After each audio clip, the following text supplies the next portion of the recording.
Hello, my friends. He was here, and today we're talking about how to tell your story with video for your business. So, how you can create the story for your business using visual story to brand yourself online. How to use the hero journey, which is written by Joseph Campbell, in your marketing. And the hero journey is one of the most powerful techniques how to actually tell the story to your customers and engage them so that they can watch you again and again and again. And you all know that when we create content for YouTube, it's like, well, we create it now, but we get the results 2 years after. So it doesn't matter if nobody watching you right now. People will watch you later. So never stop and start creating stories. Put attention for the quality of your content rather than on the speed of delivery. So today we are talking about many aspects of the story, and I'm going to share way more during the next several weeks because we are going to focus a lot on the concept of hero journey storytelling, which is based on the Joseph Campbell book, The Hero with Many Thousand Faces.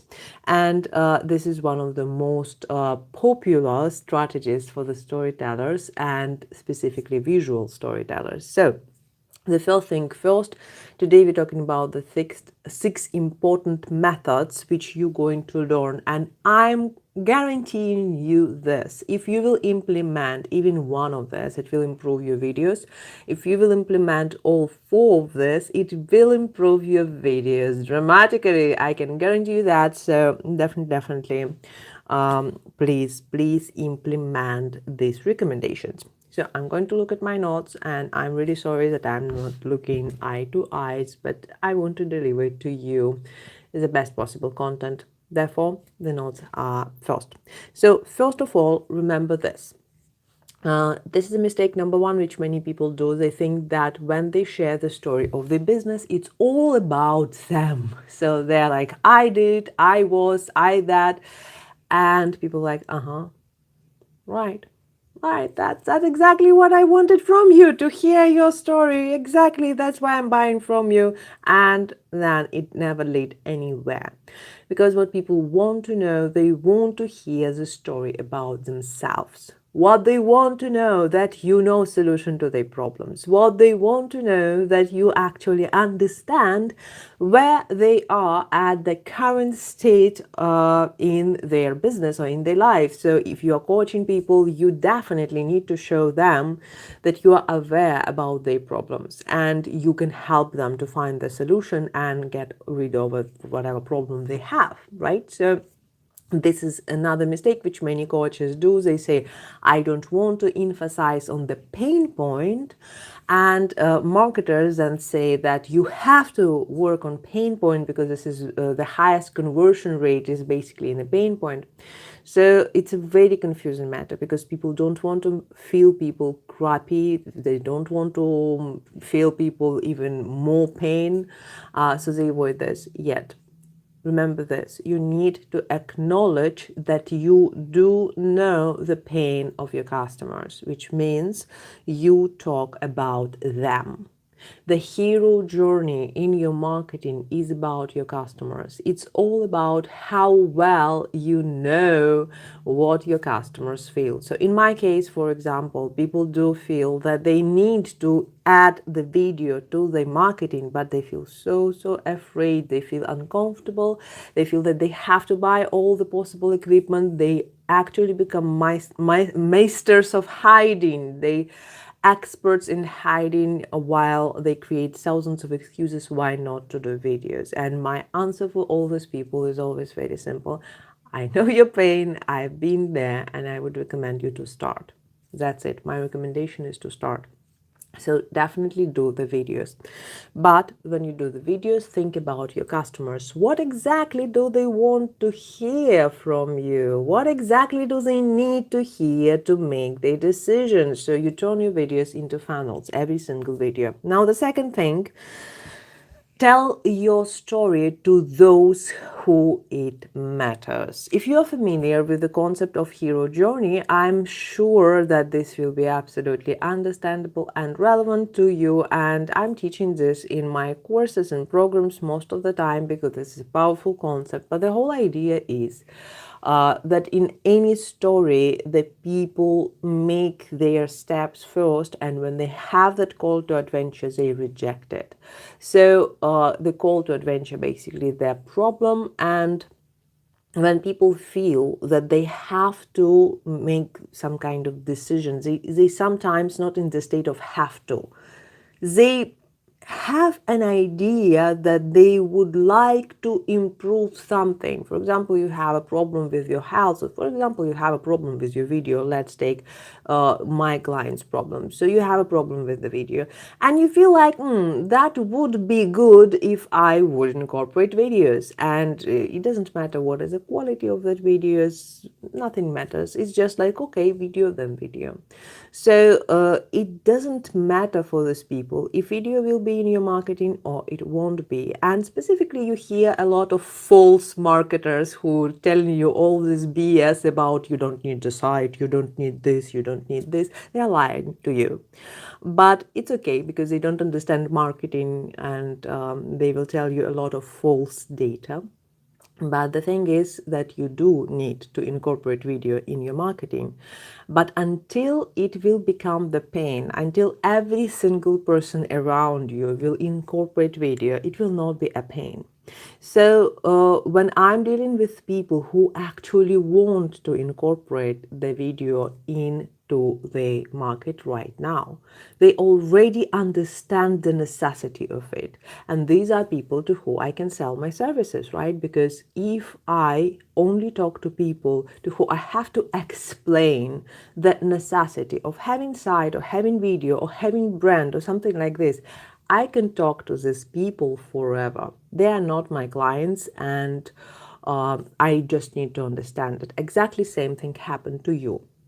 If you have people who don't see the necessity of the solution which you offer, these people are not your client. They may look like clients, but they're not.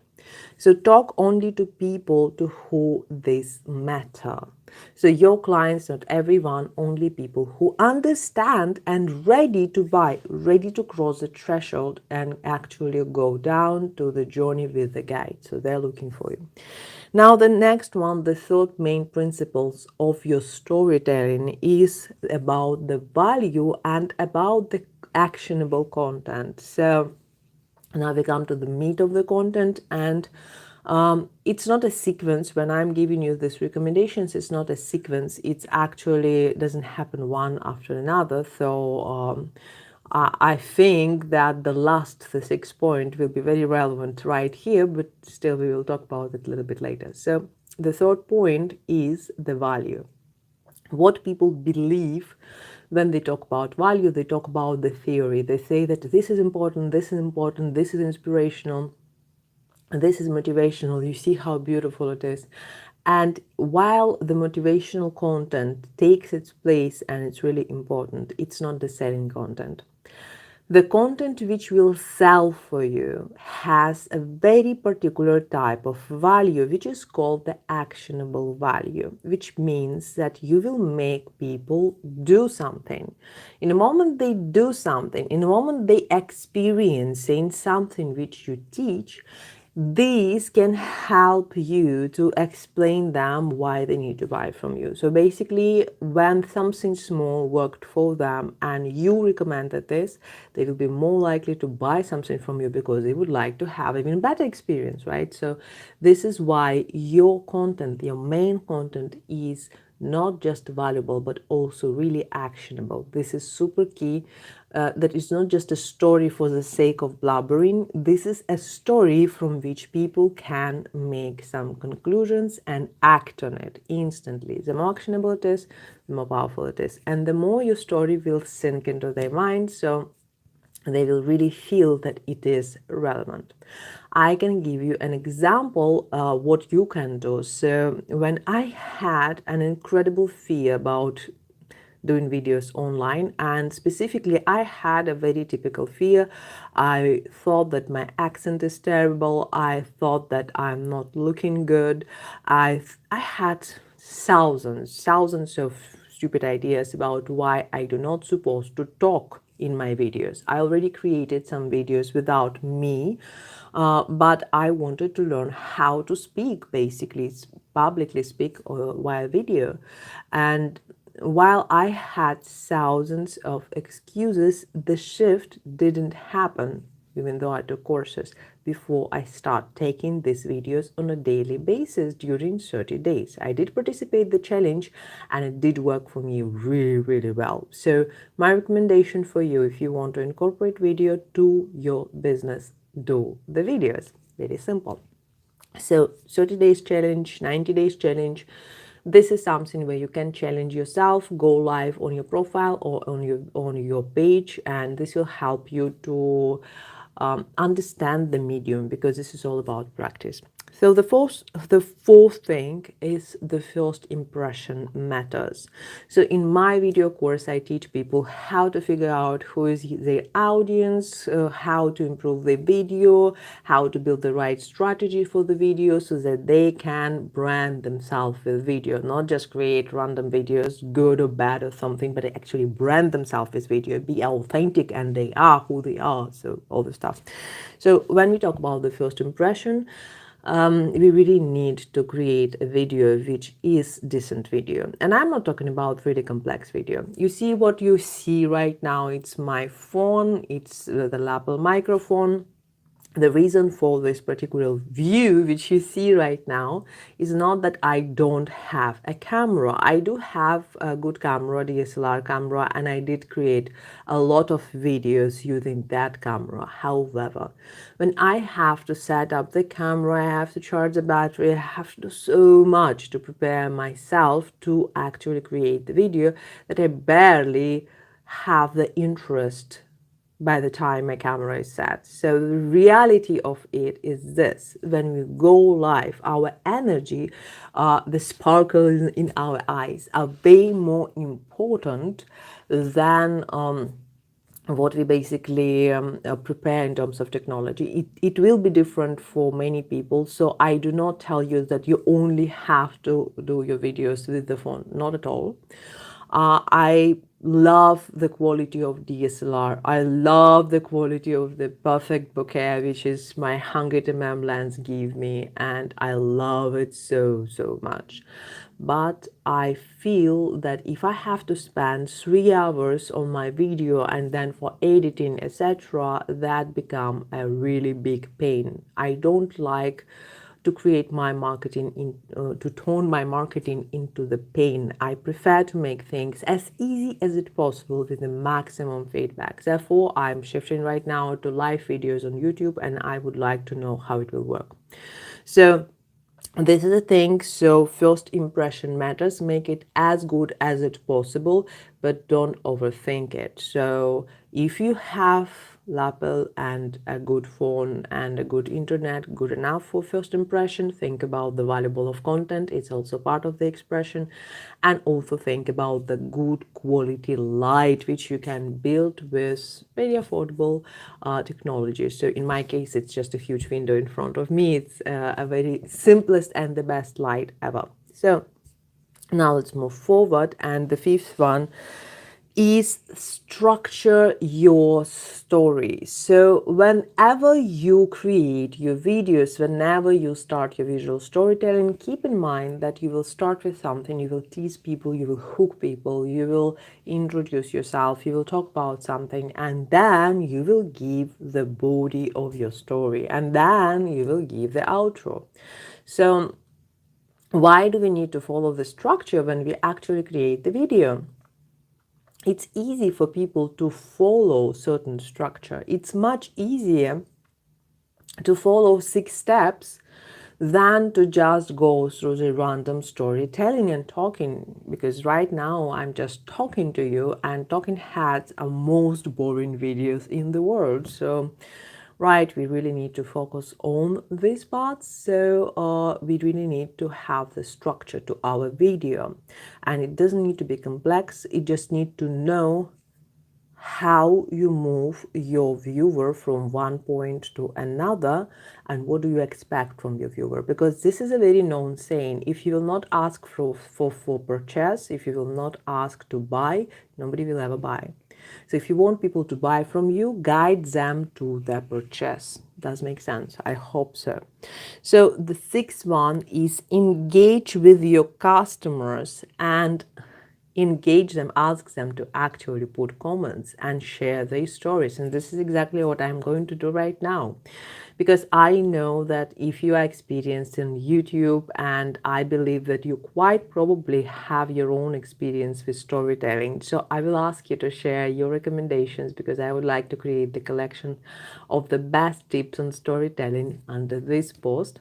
And I hope it will work for you, and I hope it will help you by reading the comments, commenting on other people, rethinking on my tips, to make your storytelling content even better. Because what we're moving through right now, it's an establishing of social media. And I have to tell you, if you ever did the comparison, I'm 20 years in advertising and branding industry, and I learned a lot about advertising when I did study in art academy. So if you will compare the newspaper ads for the soap, one of the first ads in the end of 19th centuries, you'll find them extremely boring, and you'll find that you will never buy anything based on that ads. Because from our perspective nowadays, all the 3D technology, video, all the stuff, they're extremely boring. They're terrible, these ads. So this exactly what we're going to face maybe 5-10 years after, because right now we're doing the videos just basically on the knee without even thinking about the technology and stuff. And a few years after, the quality will definitely go above quantity. The quality will be more appreciated. So if you will start thinking about the quality just right now, it will help you to improve your storytelling, your technology, your branding, and you will be able to communicate and use this material on and on and on, years after. Because as I mentioned before, it's all about documenting, not content creation. So document your story, but think about quality so that you can use it again and again. So that's my message for you for today. I hope you enjoyed. I would like to know your opinion in the comments, and I will see you next time. Bye bye.